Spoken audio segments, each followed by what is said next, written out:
Today we're going to talk about the new technology for heat sinking LED high bay lights. In front of us we have two 480 watt LED high bay lights. Here you can see the new technology, which is the heat pipes, which run from the light source out to the radiator, and you can see 1, 2, 3 pipes, another 3 pipes, and over here you can see the heat pipes running inside the individual radiators.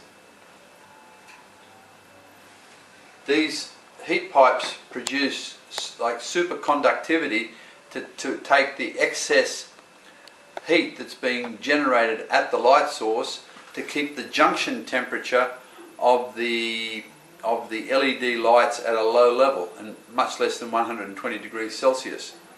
This is very important. The effectiveness of the LED light is that it has to have longevity, in other words long life.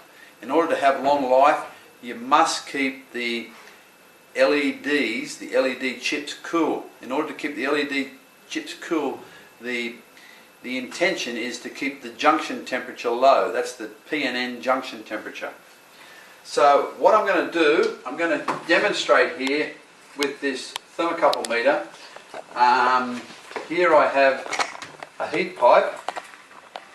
I've got a thermocouple meter here, which will measure T1 and T2, which is the temperature on either ends of the heat pipe.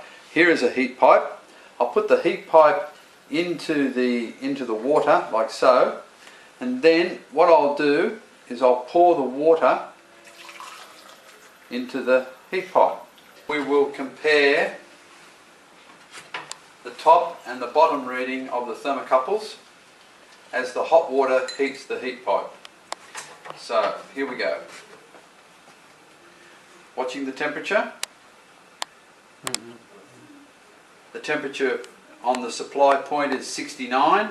The temperature on the other end is 62, 75, 64, 76, 66. You can see how quickly the temperature is being sucked away from the water. So the heat pipe is very, very effective in transporting the heat from the heat source to the cooler point of the pipe. The temperature now is 79.1. The temperature at the top end here is 73.6, 74, 78.5. Very soon they'll be equal. Okay? So that shows you how effectively the heat pipes work. We're nearly there. They're nearly equal now. 78, 74.6. So what we're doing, we're taking the heat from down here in the water up to here. This is the cooler end, this is the hotter end, and by now the two ends are equal in heat. So the same thing happens here on the heat pipe. Here on the heat pipe, the temperature comes from here, goes into the radiator like so, and then travels across into the radiator. So it comes up the heat pipe, into the radiator, and then circles back. The way the heat pipe works, it's got a vacuum and it's got a gas inside it, and the gas will take the heat away. It will then turn to liquid, and then by capillary action on the outside or the inside diameter of the pipe travel back as a liquid, then re-vaporize, take more heat away, and then it will just work like a heat pump. And that's exactly what happens here. We can guarantee the heat performance of this light mainly because of the performance of these heat pipes, and we use this right down to our smaller lights, including our 150 watt light.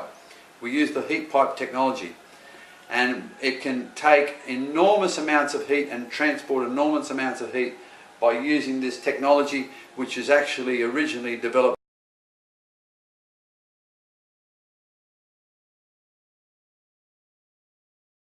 But the most interesting thing also is the radiator design. So if you look very closely at the radiator, the heat pipes which emanate from the heat source, which come up, fit in a sleeve and come along halfway through the radiator, and they actually heat sink very nicely to the radiator. So you've got 1, 2, 3 pipes on one side, 1, 2, 3, and then 1, 2, 3 other pipes on the other side. So you've got a lot of heat sinking coming from the light source, which is an aluminium plate connected to the PCB board, up to the radiators. Now, what we will do now is do a demonstration to show you how effective the heat pipes are in terms of dragging the heat away from the light source, keeping the PN junction temperature very low.